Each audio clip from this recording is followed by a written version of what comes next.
Hey, Scott Jordan and Mark Warner here for Jancast number 121, April 21st, 2022. It's been a long time, Mark. I apologize because I was away, then you were, we've been traveling a lot and everything else. And wait a second.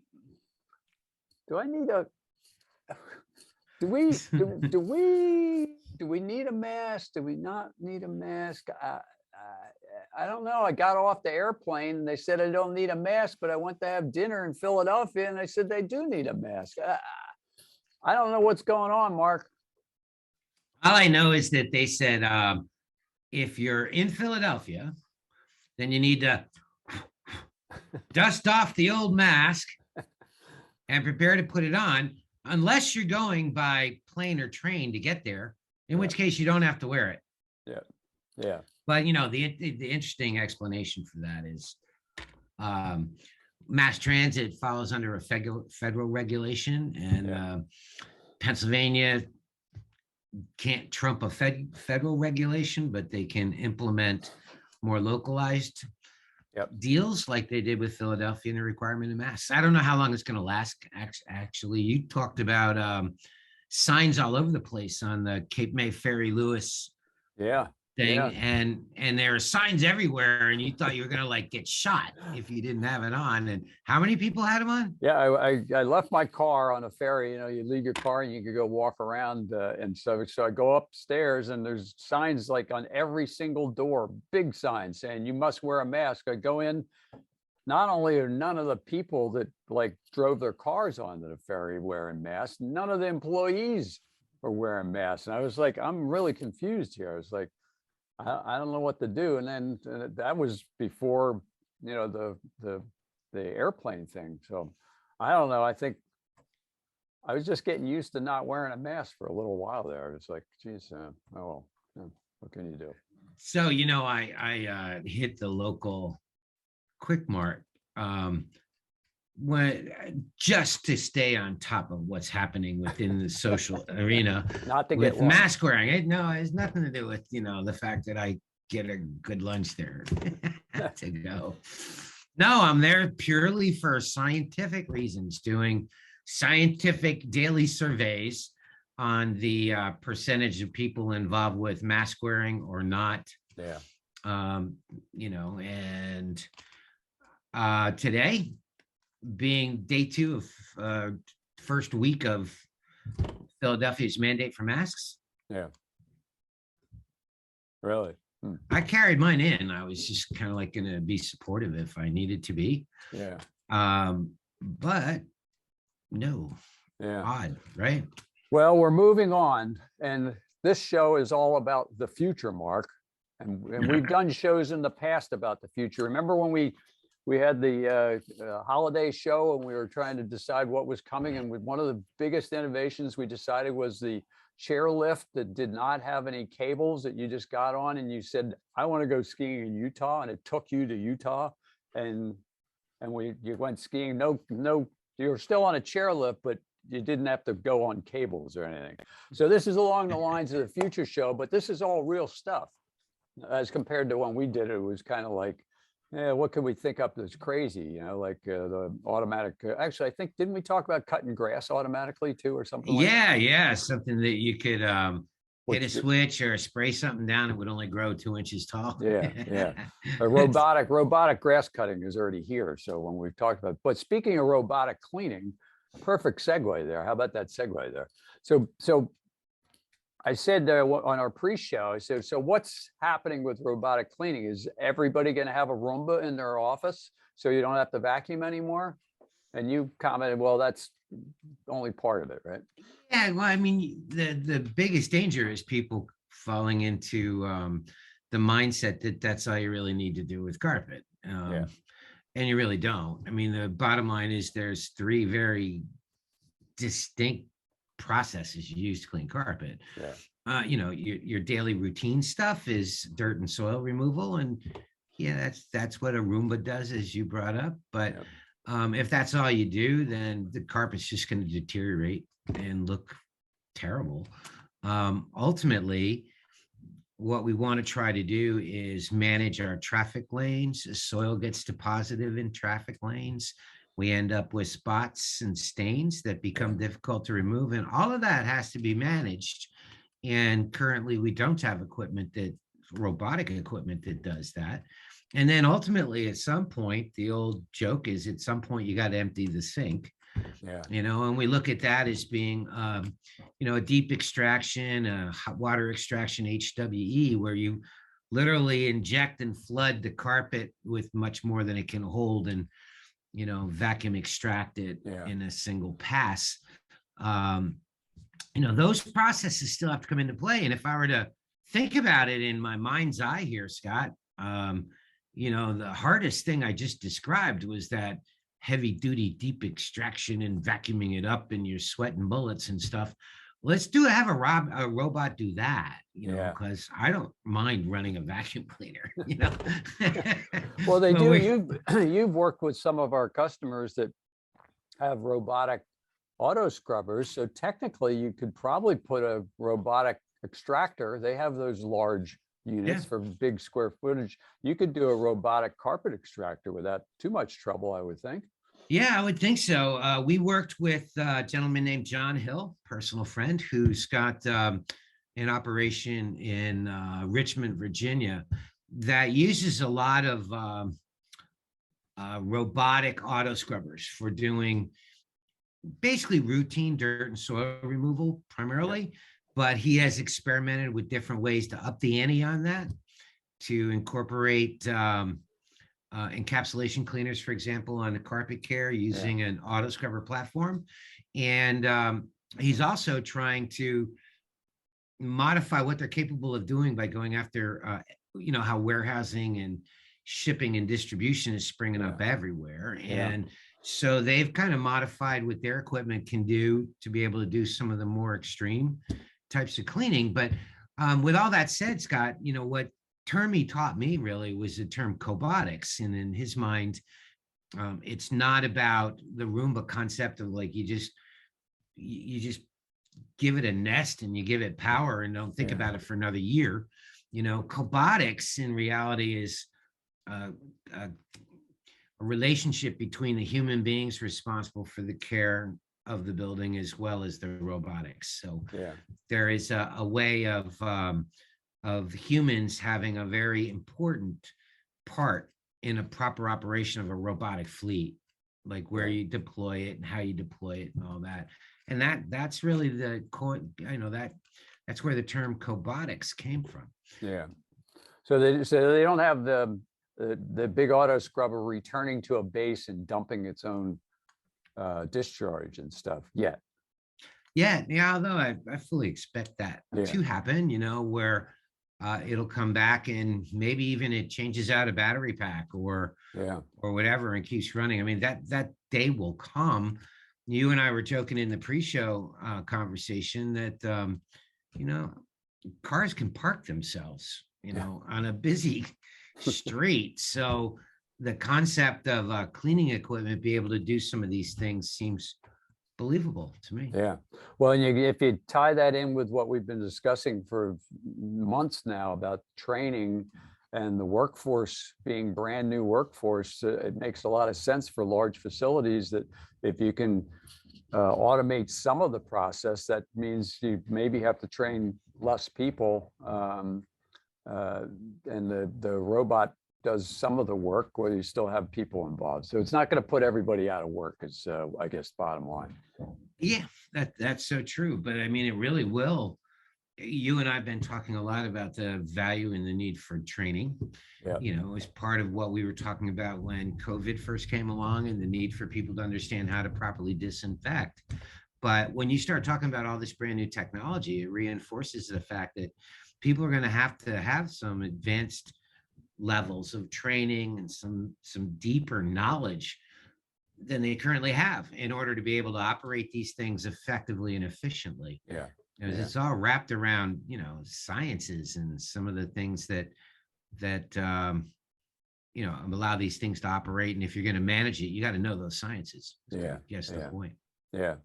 Well, another one that's coming down the line that we've seen pictures of and everything else is the UV lights used for disinfection.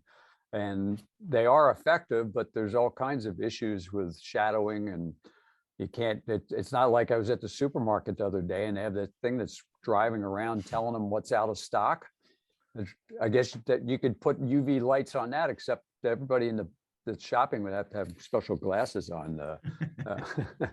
But you've run into those UV things. They're very expensive, but and somewhat effective. But that's kind of a science that's not quite there yet, I don't think.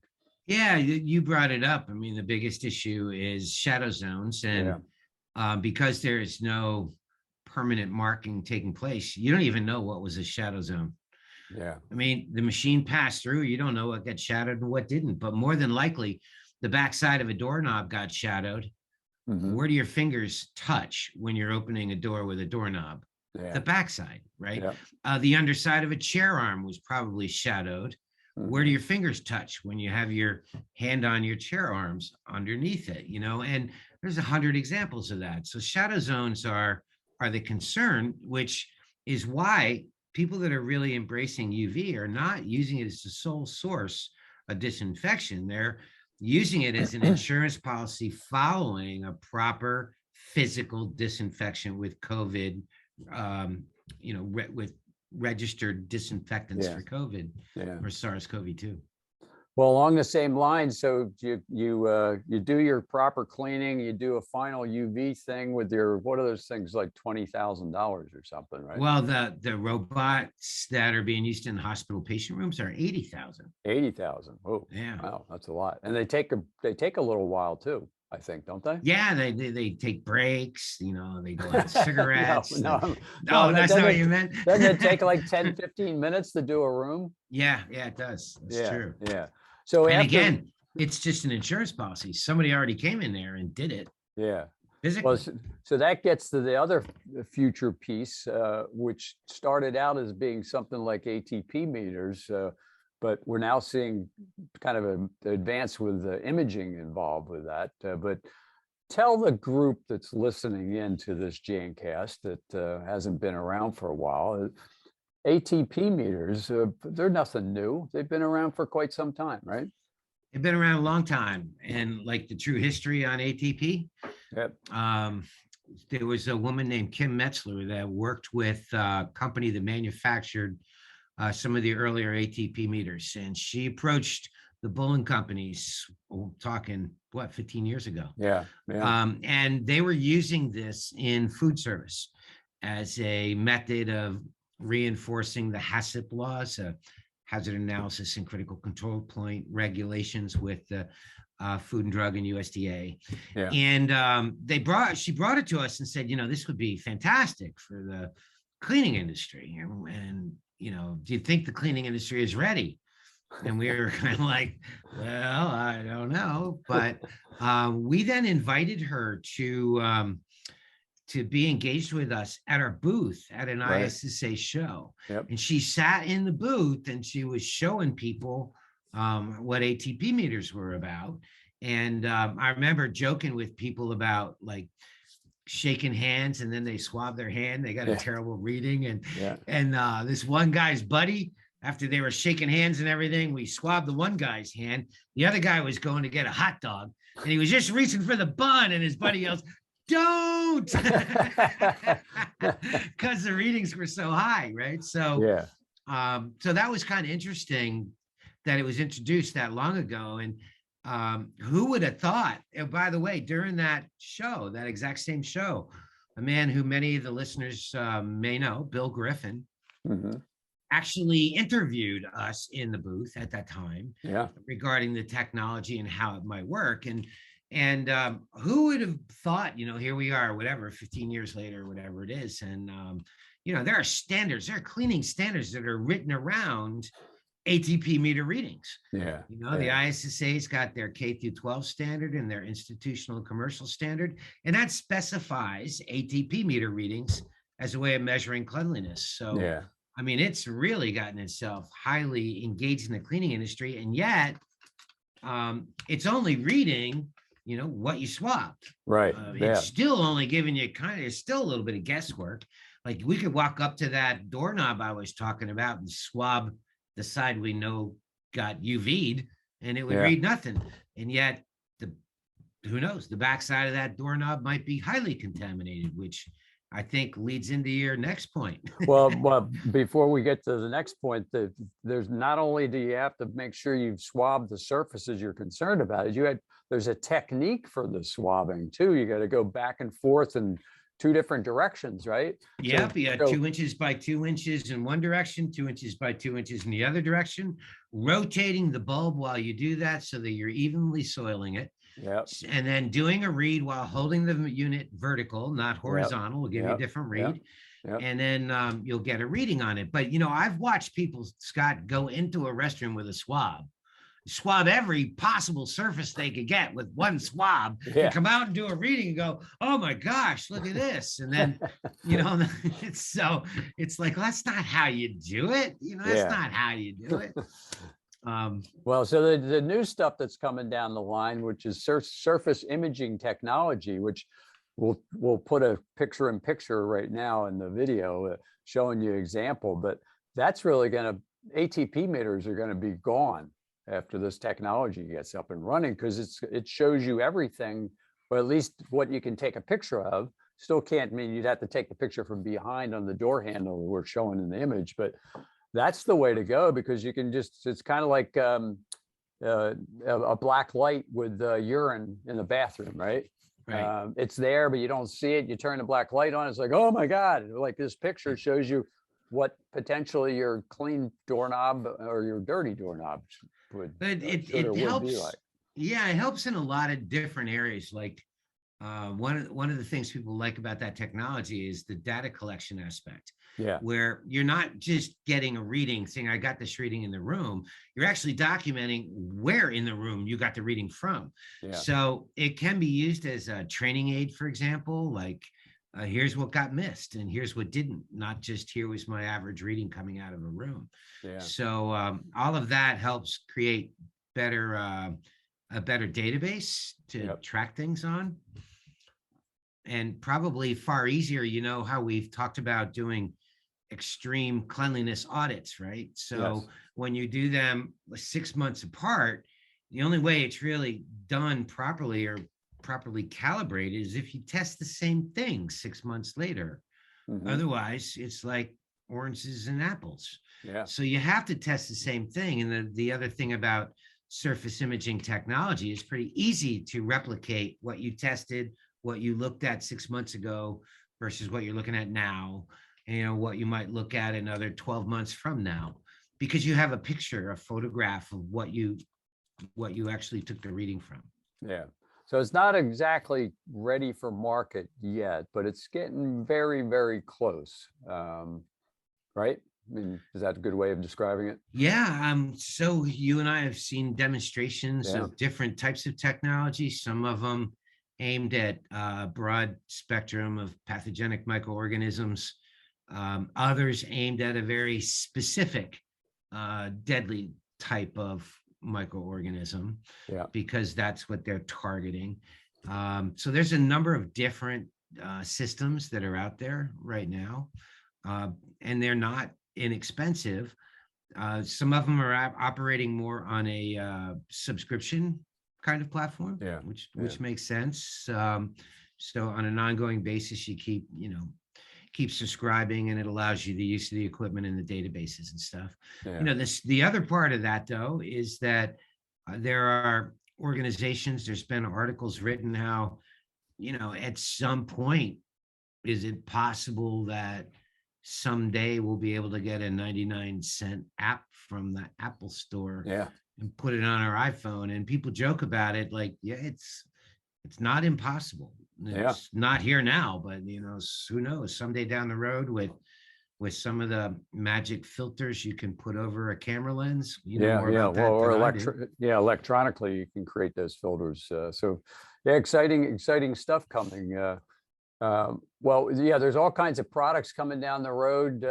We've got Bullen's got a lot of really good ones. That we've got smoke eliminators that are fragrance free. We've got products that clean air conditioning coils and reduce your electrical use by 20 to 30%. I mean, we got it all. But before that, we've got augmented reality and virtual reality coming for training, which we've been talking about training a lot. We'll put in with this video a picture where I was able to put a Lamborghini in my living room using augmented reality. But imagine that instead of that Lamborghini, it's an auto scrubber that shows somebody how they, where the controls are or whatever it happens to be. So there's a lot of really cool stuff coming. And then you talked about VR. For those that don't know, the main difference, AR is using the existing reality in a room, let's say, and then putting stuff on top of that or within that, where virtual reality is more, it's 100% not real. Yeah, it's kind of like the best example on virtual reality would be like a pilot going into a simulator. He's actually on the ground in a box. Yeah. And so that's like a virtual reality thing, kind of like putting on goggles, right? Where augmented reality, which is being used kind of in the military and other places like Lamborghinis in your living room, yeah. That's where it's kind of like a heads up display on a Corvette windshield. Yeah.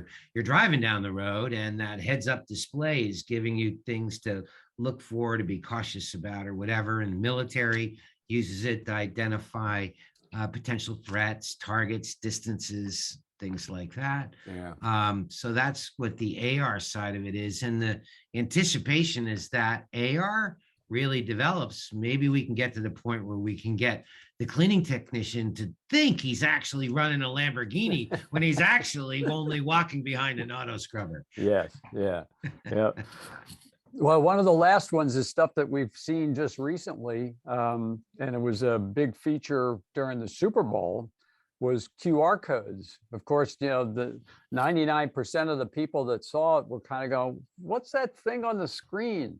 You didn't know you're supposed to jump up and take a picture of it with your Android or your iPhone, but now it's becoming, I just saw an ad last night where they had half the screen was a QR code, the other half was the ad going on.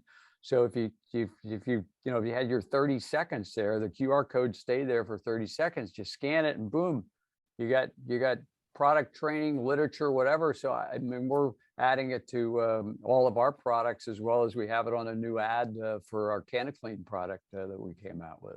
Just think what that would have done for the ShamWow dude when he was up there, like saying, if you order now, we'll send you 3 free closets. Yeah, scan this code now. Just snap the code and the product will arrive and you'll get your free gift. Well, the nice thing is if you take it to that point, you could have a QR code that takes you right to the order page. So instead of, if you're on the, if you're sitting in your living room, I want to order that ShamWow product, you got to quickly write down what the web address is and then go to your computer, which back in the day, we didn't have, iPads and everything else, but technology is fantastic. I'm really looking forward. As everybody knows, Bullen's always been on the cutting edge of using new technology, just like this thing we're doing right now, Jancast, which was the first podcast originally for the Jan-Sand industry. It's the oldest out there. 2004 was when we started, and even back then we didn't know what the heck we were doing. Isn't that an award up there and behind you that said from the ISSA show? Yes, up there. Yeah, that's right. Yeah. Right. So that's it for this week's show, but we got some hot stuff coming up, right, Mark? The end of this week. Yeah, the end of this week. Keep in mind, Earth Day 2022 is coming up, so that's quite significant. Friday on the 22nd, and there'll be we'll be republishing a very famous video from a hippie guy from back in the 60s. It doesn't look anything like me. It's perfect. Yeah, we'll put that out. And then 420 Day, everybody just look up what 420 Day is, but we have a new product, CannaClean Smoke Eliminator. That would be a perfect product to tie such a subtle hint there. Yeah, a blatant product plug right there. In fact, I'll put a QR code on the page so that you guys can see the technology below the video. Scan the QR code with your Android or your Apple device, and it'll give you all the info you need. How's that for an ending, huh? That's perfect. That's kind of like a mic drop. Yeah, there you go. Well, hey, sorry for the delay in getting a new show back up, but we're back in the saddle every 2 weeks. and we'll have new guests. We're changing the format up a little bit, but I really appreciate everybody listening and watching. And Mark, thank you very much for participating again in another great show.